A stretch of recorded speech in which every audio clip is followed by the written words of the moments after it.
Cette finance relationnelle, est-ce qu'elle, à votre avis, puisque le modèle est en train de changer, est-ce que c'est pour les nouveaux clients, les millennials, c'est-à-dire la nouvelle génération qui arrive, qui est née avec le digital, ou est-ce que ça peut également s'adresser à des profils, on va dire, plus traditionnels, qui ont leur épargne à la banque, qui font encore confiance à leur banquier? Est-ce que ça s'oppose? Je crois que c'est une très bonne question parce que, en fait, je pense qu'en fonction du parcours de chacun, on parlait de relations, je crois qu'il y aura des réflexes différents. Quel est le défi que nous avons, Amaury de Ternay et moi-même?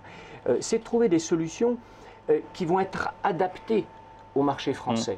Et aujourd'hui, on a 5 ou 6 ans de retard par rapport au monde anglo-saxon et il faut rapidement trouver quelles sont les bonnes solutions pour s'adresser aux bonnes personnes. Et votre question, elle est très claire, c'est que je pense qu'il est évident qu'une population trentenaire n'aura pas la même réaction par rapport à une offre digitale qu'une personne de 50 ans. Donc je pense que ça n'est pas en répondant, si vous voulez, à cette confusion dont on parlait tout à l'heure, avec des éléments très techniques, très compliqués, qu'on arrivera à séduire le plus grand nombre. Je pense qu'il faut faire simple. Il faut revenir à des choses simples.